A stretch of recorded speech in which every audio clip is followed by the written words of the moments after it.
2024 के लोकसभा चुनाव में मंडल कमंडल वाली सियासत क्या फिर परवान चढ़ेगी? क्या मोदी के सॉलिड हिंदू वोट बैंक को जातियों में बांटने की साजिश की जा रही है? बिहार में जातीय सर्वे के पीछे का सच क्या है? क्या वाकई इसे कल्याणकारी पॉलिसी बनाने के लिए कराया जा रहा है या इसके पीछे कोई सीक्रेट एजेंडा है? उत्तर प्रदेश में अखिलेश यादव क्यों घोसी चुनाव में जातीय जनगणना का मुद्दा उठा रहे हैं? यूपी में धर्म के नाम पर शहर शहर क्यों बार बार बवाल हो रहा है? योगी के पास जातिवादी राजनीति का क्या जवाब है? 2024 में 80 की 80 सीटें जीतने के लिए योगी आदित्यनाथ क्या खेला करने वाले हैं? इस रिपोर्ट में देखिए।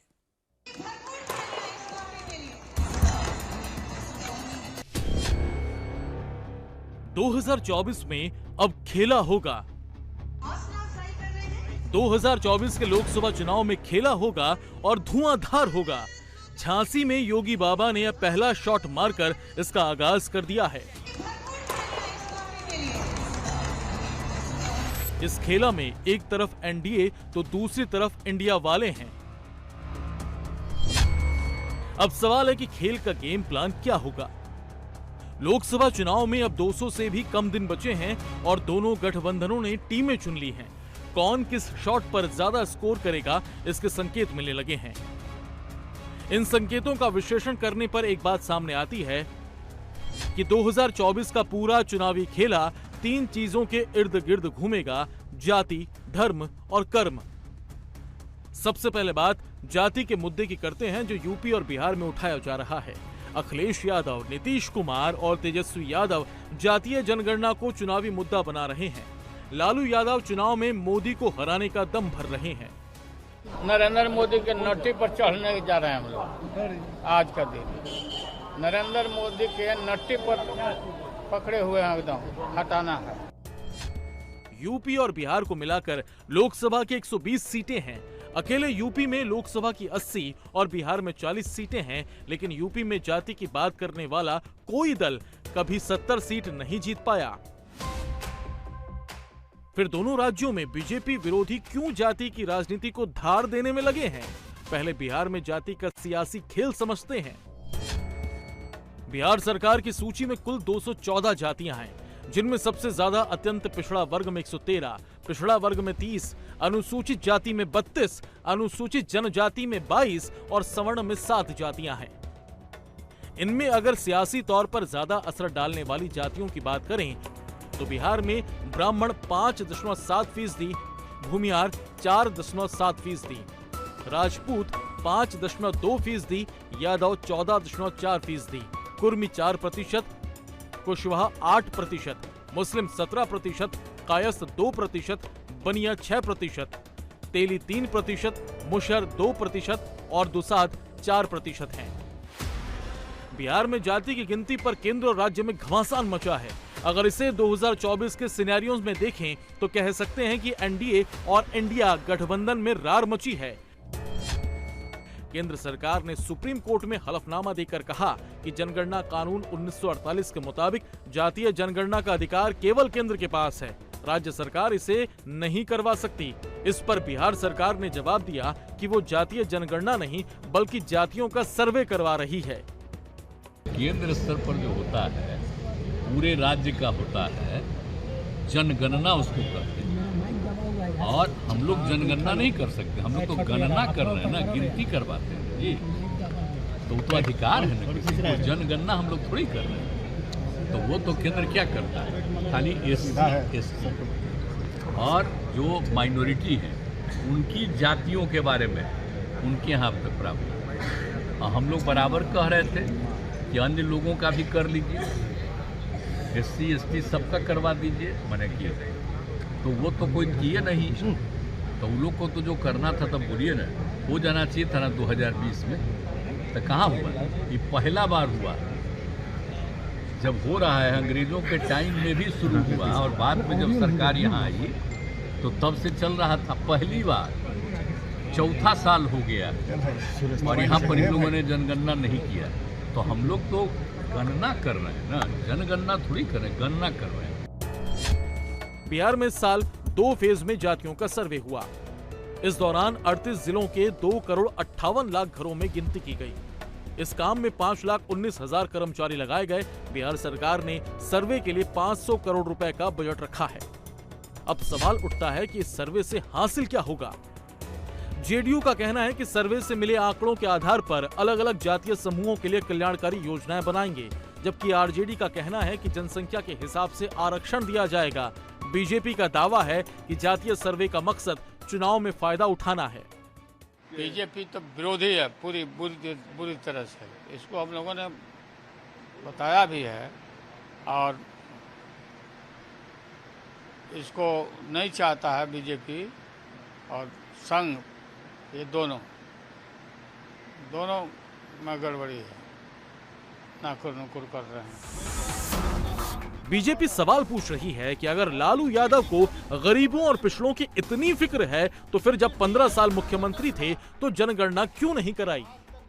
लालू जी ने 15 साल आरक्षण दिया नहीं, लेकिन रोज चिकर के कहते हैं कि मैं जब तक हूं आरक्षण खत्म नहीं हो सकता। अरे आप दिए कहां थे? पहले उन्होंने आरक्षण का फायदा अपने लिया, फिर अपनी पत्नी को आरक्षण दिया, और आरक्षण किसको दिया? पहले अपने एक बेटा को दिया, फिर एक बेटी को दिया, फिर दूसरे बेटा को दिया, और अब चौथे बेटे परिवार के सदस्य एक दूसरी बेटी को देने की तैयारी है साथियों। तो यही आरक्षण का लालू जी का मॉडल। और अभी जातीय जनगणना का खूब भ्रम फैला है। अरे हमने तो पिछले 3 दिनों से मैं कह रहा हूं कि भारतीय जनता पार्टी कह रही है आपको, आप रिपोर्ट जारी क्यों नहीं करते हो?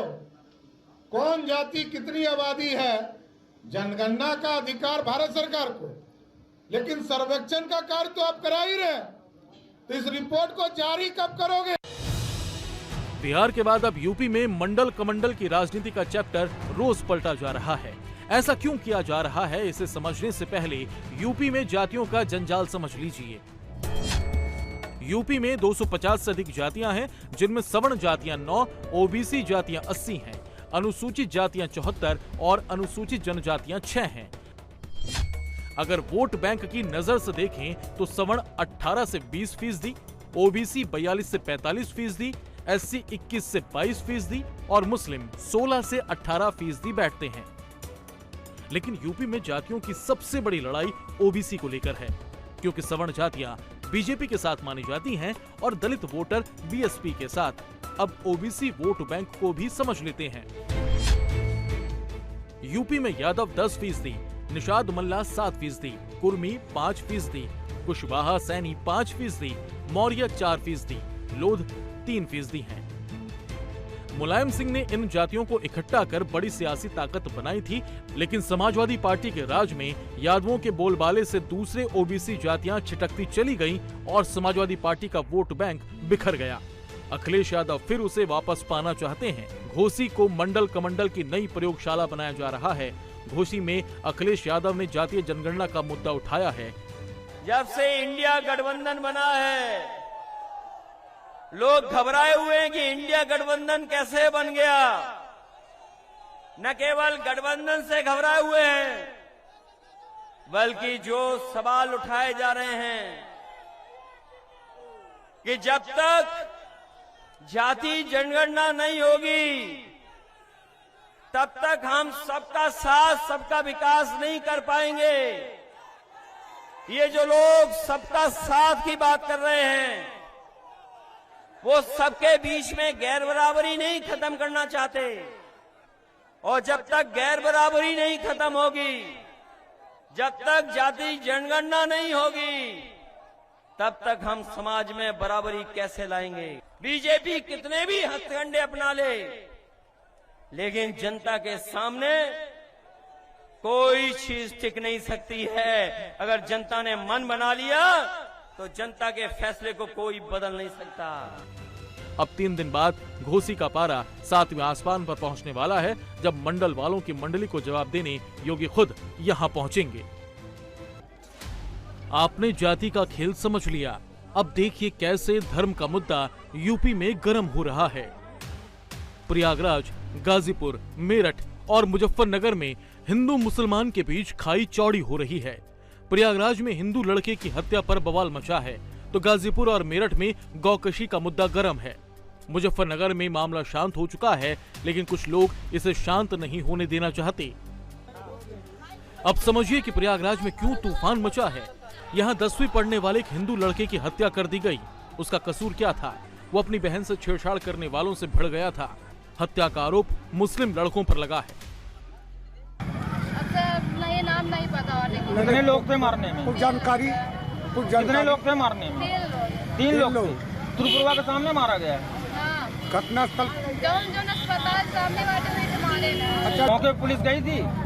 कौन? बाद में पुलिस गई। बाद पुलिस गई है। जब भी होश एकदम होगी ना, सोच हर काउंटर बंद होगी है, तब गई है पुलिस। आरोपियों के घरों पर बुलडोजर चलाने की मांग हो रही है। कानून व्यवस्था बनाए रखने के लिए पीएससी और आरएएफ को तैनात किया गया है। योगी सरकार ने यूपी में अवैध स्लॉटर हाउस पर ताला जड़ दिया है, लेकिन कुछ लोग सुधरने का नाम नहीं ले रहे हैं। गाजीपुर में मुस्लिम बाहुल्य गलियों में घरों के अंदर अवैध बूचड़ खाने चल रहे हैं। पुलिस की छापेमारी में गौमांस के टुकड़े और 170 जानवरों की खाल बरामद हुई है। मेरठ में जंगल में गौकशी की वारदात अंजाम दी गई। हिंदुओं की भावनाओं को भड़काने के लिए गाय को काटकर फेंक दिया गया। आखिर कौन लोग हैं जो यूपी में गौकशी से बाज नहीं आ रहे हैं? ये जानते हुए कि योगी राज में गौकशी करने वालों का अंजाम क्या होता है। जो छुट्टा पशु ज्यादा संख्या में लोग छोड़ रहे हैं, वो इसलिए दिखाई दे रहे हैं। पहले गाय कसाई को देखकर कांपती थी, अब योगी सरकार में कसाई गाय को देखकर कांपता है।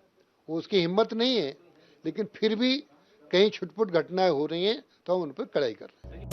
लेकिन इन सब से अलग योगी अपने कर्म में लगे हैं। जिन गरीबों को पीएम आवास योजना में अभी तक मकान नहीं मिल पाया है, उन्हें सीएम आवास योजना का लाभ दिया जा रहा है। यूपी के बाढ़ प्रभावितों को राशन किट दी जा रही है, जिसमें 10 किलो चावल, आटा, आलू, दाल शामिल हैं। बाढ़ में जिनके मकान टूटे हैं, उन्हें मकान बनाने के लिए सरकार पैसे दे रही है। सांप काटने वालों को 4 लाख की सहायता राशि दी जा रही है। जमीनों पर अवैध कब्जा करने वालों को कड़ा सबक सिखाया जा रहा है। यूपी में माफियागिरी, वसूली जैसे संगठित अपराध को जड़ से साफ कर दिया गया है। उत्तर प्रदेश के अंदर ऑर्गेनाइज क्राइम आज एकदम जीरो पर है।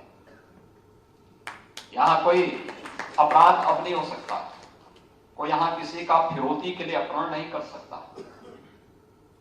कोई गुंडा जाकर के किसी इंडस्ट्री में जाकर के वह या उसका गुर्गा जाकर के किसी उद्यमी को या वहां उनके किसी कार्मिक को धमकी नहीं दे सकता। जबरन कोई उद्योग को बंद नहीं कर सकता।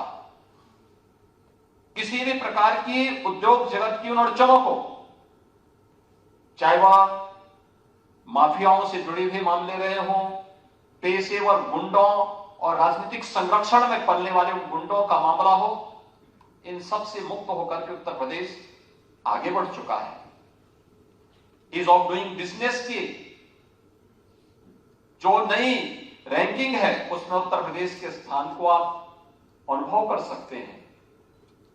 और अपने आप में उत्तर प्रदेश ने इस दौरान एंटी भू माफिया टास्क फोर्स गठित करके 64,000 हेक्टेयर लैंड को भू माफियाओं के कब्जों से मुक्त करवा करके अपने इंडस्ट्री के लिए एक लैंड बैंक बनाने का भी कार्य प्रारंभ किया है। तेजी के साथ आगे बढ़ता हुआ उत्तर प्रदेश आज आप सबके सामने है। योगी का अगला टारगेट यूपी को आर्थिक मोर्चे पर एक नंबर पर लाना है। ईज ऑफ डूइंग बिजनेस में यूपी 14वें नंबर से 2 नंबर पर पहुंच गया है और योगी का अगले 5 साल के लिए टारगेट सेट है। प्रधानमंत्री श्री नरेंद्र मोदी जी के मार्गदर्शन में, उनके नेतृत्व में आज उत्तर प्रदेश अपने इन सभी अंधकार के युग से उभर करके, बीमारू राज्य से उभर करके एक विकसित राज्य की ओर अग्रसर हो चुका है। आज मैं कह सकता हूं कि अब उत्तर प्रदेश देश की छठी नहीं बल्कि बहुत शीघ्र दूसरी बड़ी अर्थव्यवस्था के रूप में देश के सामने होगा और आने वाले 5 वर्ष हम सबके लिए बहुत महत्वपूर्ण होंगे। रिफॉर्म करने में, उद्योग जगत की उन बैरियर्स को हटाने के लिए जितने रिफॉर्म हो सकते थे, हमने खुले दिलो दिमाग से उस कार्यक्रम को संपन्न किया। Uttar Pradesh ease of doing business में 14वें स्थान से आज नंबर 2 स्थान पर आने में सफलता प्राप्त की है। इंडिया टीवी हर वक्त हर जगह डाउनलोड करने के लिए सर्च करें India TV news Google play store या ऐप स्टोर पर।